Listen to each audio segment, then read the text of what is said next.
Jay Sean, what's up, my Young brother? Money, Cash Money. Yes, Welcome sir. to 5 Mag. How are you? Good, man. I'm real good, yeah. How's things? It's been a while. Where you been? Wherever. I've been on a plane. Where haven't you been? Where Yeah, haven't exactly. you been? Man, I've been all over. This year actually was really, really insane, touring-wise. Majority of the time, in the air. That's pretty much what it is nowadays. you been? Yeah. Right, let's get this straight. Jay Sean, singer, songwriter, producer, beatboxer, rapper MC. Yeah, early days. What don't you do? I don't dance. You don't dance? Yes. All right. I mean, you know what I'm saying? What God giveth, he taketh away. You know what I'm saying? But all of them, yeah, I don't not really being able to dance. That's the only one thing. I wish I had like gone to like some sort of classes from early on. You know what I mean? But you can't do everything, can you? So now I want to take it back before Cash Money came along. yes. Now I'm throwing it out there. Your first album, you produced songs that had an Asian and R&B beat kind of genre music. Right. As soon as you produced it, now correct me if I'm wrong, all of a sudden hundreds of more producers, hundreds of more songs were sounding exactly the same as yours. What was your take on? It was funny because, you know, we're talking like maybe 9 years ago now. So really the brainchild behind the Asian sample influenced music that I made at that time was a producer called Rishi Rich. Now Rishi Rich and I we're both Indians, so we know Indian music better than anyone, you know what I'm saying? So we were like, but at the same time, because we were born in England, born and raised in England, we grew up on the same stuff our other friends were listening to. So we're listening to R&B and soul and hip hop. So we had the best of both worlds. So, both of us are really R&B boys at heart. And so we were like, yo, why don't we just like mix it up? Like, let's take some dope Indian samples, add some chords and just switch it up and stuff. And so that's what we did. And then, of course, I'm not saying the other people jacked us. I'm saying it. I'm throwing it. Danny's throwing it out there. I'm throwing it out there. So it was just, and I know that a lot of people started hearing this and were like, that's sick, that's a wicked idea. And I think a lot of producers are always listening, looking out for a new sound, something different and quirky. So then, of course, we had the massive hits from the States. There was all the big, the Timberland records and Addictive and this, that, and the other. And, I think at the time I just felt like, it was going to be a gimmick if I carried on doing music like this the whole way through. You know what I mean? Yeah. So I concentrated more on just writing great songs as opposed to having a hook like, oh yeah, that's the dude who puts an Asian sample in every song. You know what I mean? Yeah. 2008, Cash Money Records. Where did that come from? How did that start? You know what, man? I was it was amazing how that happened. So, the long and short of it really is that first record deal was with Virgin Records, as I said, nearly 10 years ago. I left that record label because they were trying to make me do music I didn't want to do. And I was like, you know what? I didn't leave medicine for this. You know what I'm saying? Like, I need to do what I want to do. So I set up my own record company. As I said, I was lucky I had fans around the world. And I was like, yo, how hard can this really be? They want music. Let me give it to them. I'll pay the producers. I'll do it. Let's do it. Gave them music, whatever. The first song that I did independently was a song called Ride It. That song just, I don't know, man. It took off. It blew up. Yeah. And do you know how I discovered that it blew up? Because a little bit of it, I got hacked. A little bit of it went onto YouTube. YouTube was pretty new back then. Yeah. And I'm looking at it going, holy crap, my song's out. And then I'm looking at it going, it's got a couple of million views. What the hell? I was like, maybe I should do a video for this. Boom, shot a video for it. That got like 20 million views. Only 20 million. Right? Only 20 million. So here's what's so funny about it. It reached all the way over to America. And Baby and Slim from Cash Money saw this video and were like, who the hell is this guy? Why has he got 20 million views and we've never even heard of this guy? And they really liked the song. They loved the song. They were like, we need to bring this guy over. So for their heads, they couldn't figure out how I had so many views.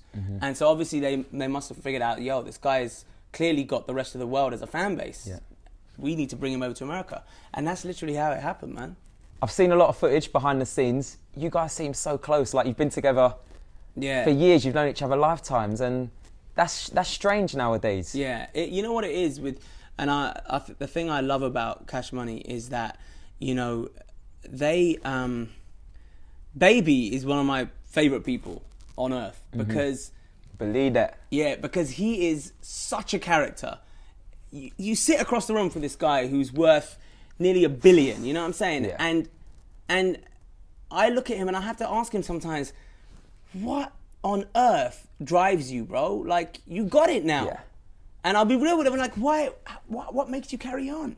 It's because he just keeps wanting more. He wants to spread his name further. He wants to make the company bigger. He wants to achieve more, because this is that kind of mentality that they had. They were hustlers from very early on.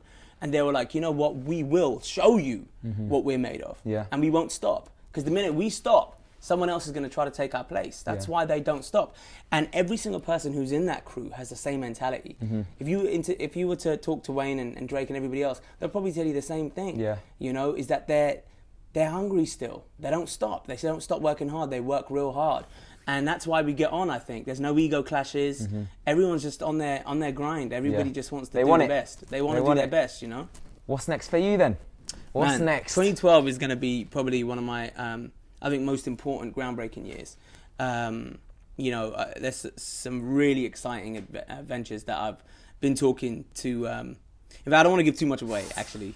An exclusive. I don't want to give too much away. I mean, of course, there's the album, but there is also something expansion and growth. Okay. That's what I've been thinking about. Yeah. It's just the next phase, you know what I mean? So that's something I'm really excited about too. You write a lot of your own music. Yeah.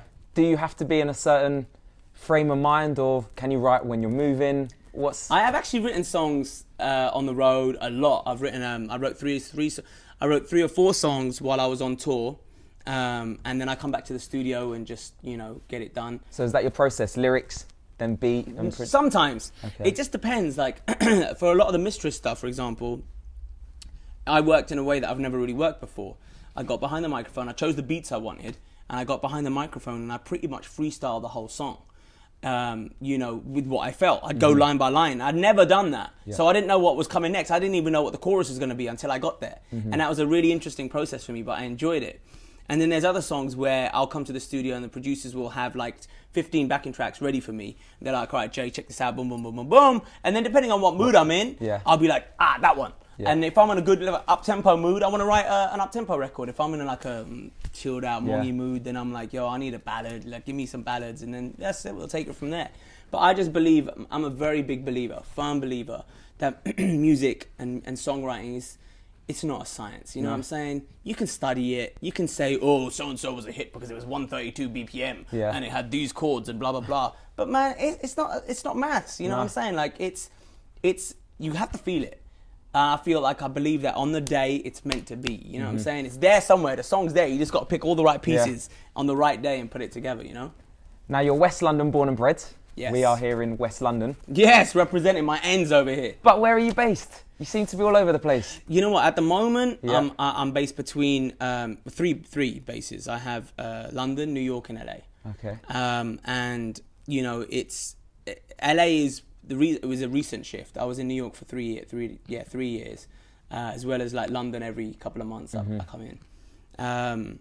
But I moved to LA now because I wanted to make a bit more of a transition into the film and TV world as well, because I was talking about expansion. That's something that I really want to do, you know. I love acting, man. Yeah. You know, I mean, I have always, a lot of people don't know, I actually used to be an actor before a singer. Okay. In school, I'd put on drama productions, I'd write scripts, I'd write plays, I'd do all of that stuff. Yeah. So I want to get back into that. What actor would play you? What actor we haven't got many choices, have we? It doesn't matter. It doesn't have to be an Asian actor. Right. Any actor. I was going to say. I'd say Denzel for me. But you pick one for you. Damn. Who would play me? Do you know which actors I really love, though? Like, actors in terms of their films. If a Matt Damon film comes out, I need to see it. Yeah. Even a Jude Law. I like Jude Law films. I like Hugh Grant films, though. Yeah. I know. Yeah, that's my guilty pleasure right there. Okay. We've but all got then one. I have to say the reason why is because he used to go to my school. All right. And then there's a connection. There's a connection there. But let's see who else. There's a couple of those. You know, Will Smith. Yeah. Would be the ultimate, I guess. Yeah. Will Smith's the man. Yeah. I appreciate your time today. It's your day off as well. My man, I appreciate the love. Good, brother. I appreciate it. Jay Sean, 5 Mag. Thank you. Respect.